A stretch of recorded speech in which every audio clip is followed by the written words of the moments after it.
মাতাল সমীরণে আজ জ্যোৎস্না রাতে সবাই গেছে বনে, আজ জ্যোৎস্না রাতে সবাই গেছে বনে।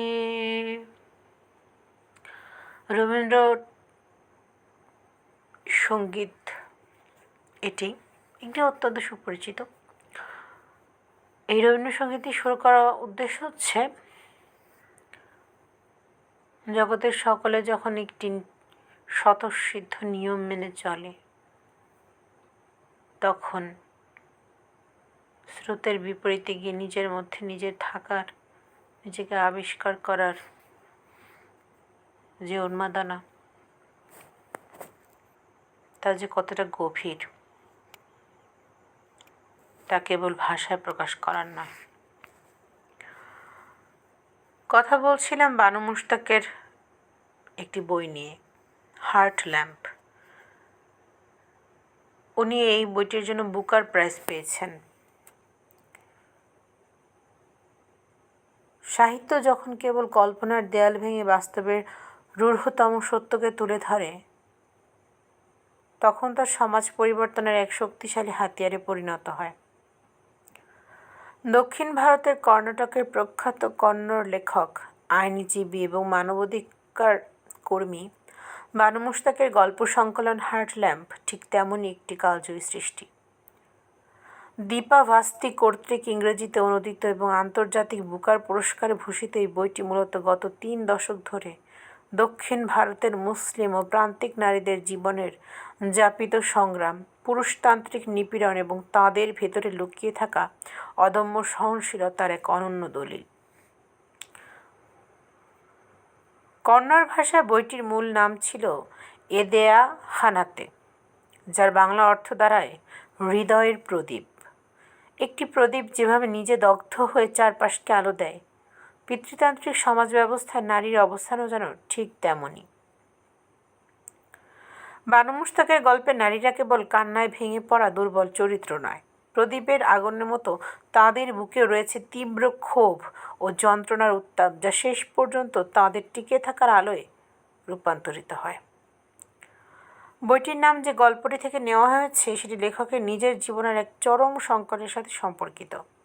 বৈবাহিক জীবনের টানাপোড়েন, মাতৃত্বের ক্লান্তি এবং গার্হস্থ্য হিংসার চরম মুহূর্তে একবার এক নারী নিজের গায়ে কেরোসিন ঢেলে আত্মাহুতির চেষ্টা করেছিল, কিন্তু তার কন্যা সন্তানের ডাকে সে থমকে দাঁড়ায়। এই যে অন্ধকারের বুক চিরে জীবনের দিকে ফিরে আসা, এটাই হার্ট ল্যাম্পের মূল দর্শন। গল্পগুলোতে রয়েছে নারীদের বহুমাত্রিক সংগ্রাম, specially the struggle of Muslim and marginalised women.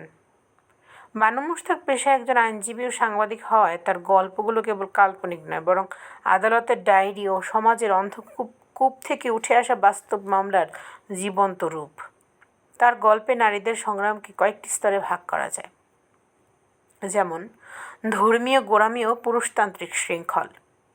সংকলনটির গল্পগুলোতে দেখা যায় কীভাবে ধর্মের ভুল ব্যাখ্যা এবং রক্ষণশীল সমাজে নারীদের খাঁচায় বন্দি করে রাখে। পুরুষেরা মসজিদ বা মন্দির থেকে ফিরে এসেও অবলীলায় স্ত্রীর ওপর হাত তোলে। নারীর শরীর, তার সন্তান জন্মদানের সিদ্ধান্ত, এমনকি সন্তানের নাম রাখার অধিকারটুকুও পুরুষতান্ত্রিক সমাজ নির্ধারণ করে দেয়। এই বইটিতে ফুটে ওঠে আরেকটি বিষয়, বহু বিবাহ এবং পণ প্রথার নির্মমতা। বইটার কেন্দ্রীয় গল্পগুলোতে উঠে এসেছে বহু বিবাহের অভিশাপ, অধিক সন্তান উৎপাদন বা পণের লোভে পুরুষের প্রথমা স্ত্রীকে ফেলে রেখে অনায়াসে কম বয়সী মেয়েদের ঘরে নিয়ে আসে। এই পরিস্থিতিতে প্রথমা স্ত্রীর যে মানসিক ও সামাজিক লাঞ্ছনা, অর্থনৈতিক নিরাপত্তাহীনতা এবং একাকিত্বের সংগ্রাম, তা অত্যন্ত নিখুঁত এবং কাঁচা ভাষায় ফুটিয়ে তুলেছেন লেখক বানু মুশতাক। এই বইটিতে আরও নজরে পড়ে প্রান্তিকতার দ্বৈত সংকট। বানু মুশতাক দেখিয়েছেন যে দক্ষিণ ভারতীয় সমাজে একজন মুসলিম বা দলিত নারী হওয়া মানে দ্বিগুণ প্রান্তিক অবস্থানে থাকা। একদিকে তারা নারী হিসেবে শৃঙ্খলিত, অন্যদিকে সমাজ ও রাষ্ট্রের জাতিভেদে বর্ণপ্রথা এবং ধর্মীয় বিভাজনের শিকার। স্টোন স্ল্যাবস ফর শায়েস্তা মহল বা রেড লুঙ্গির মতো গল্পগুলোতেই সামাজিক ও রাজনৈতিক ক্ষতের চিত্র পরিষ্কার। নারীর ভেতরের শক্তির উৎস এবং ঘুরে দাঁড়ানোর গল্প। বানু মুশতাকের গল্পের নারীরা সব সময় প্রথাগত অর্থে কোনো মহাসংগ্রামে জয়ী হন না, কিন্তু তারা কখনো পুরোপুরি হেরেও যান না। তাদের সবচেয়ে বড় শক্তির জায়গা হলো টিকে থাকা, অর্থাৎ রেজিলিয়েন্স। এই টিকে থাকাটাই এক ধরনের নীরব বিপ্লব।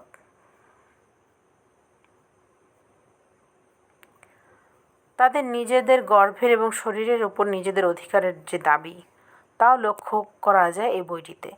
সংকলনের অন্যতম সাহসী গল্প একবার নারী হও হে প্রভু, be a women once O Lord.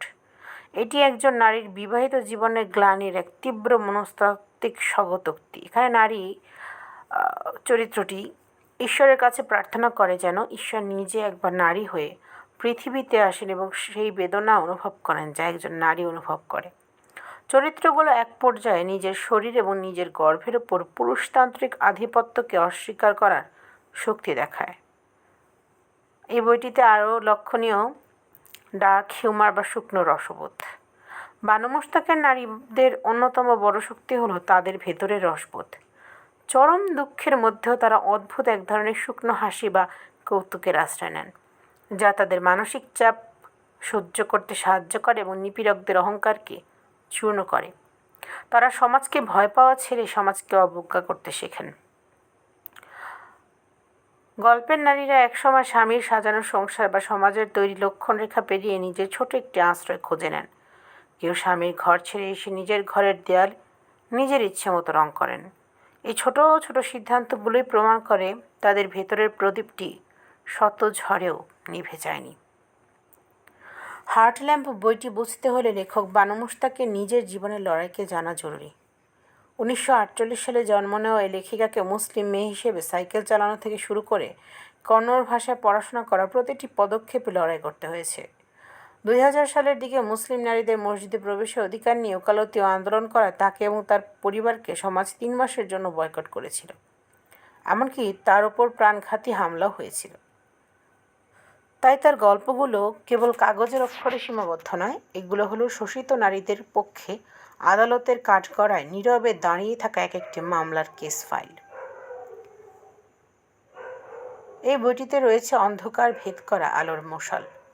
Banu মুশতাকের heart lamp আমাদের শেখায় যে নারীর সংগ্রাম শতাব্দীর পর শতাব্দী ধরে চলে আসছে, কিন্তু সেই সংগ্রামের আগুন থেকেই জন্ম নেয় তাদের অপরাজেয় শক্তি। এই সংকলনের 12টি গল্প যেন 12টি সিগন্যাল ল্যাম্প, যে সমাজের কুসংস্কার, লিঙ্গ বৈষম্য ও সহিংসতার অন্ধকারকে দূর করতে পথ দেখায়। বইটি কোনো কৃত্রিম সুখের সমাপ্তি বা হ্যাপি এন্ডিং কিন্তু টানে না, বরং এটি দেখায় কিভাবে রক্ত মাংসের সাধারণ মেয়েরা প্রতিদিনের চাবুক সহ্য করেও নিজেদের শির দানা সোজা করে বেঁচে থাকে। নারীর এই অন্তহীন সহনশীলতা ও আত্মমর্যাদার আলোই হার্ট ল্যাম্পকে বিশ্ব সাহিত্যের এক অমূল্য সম্পদে পরিণত করেছে।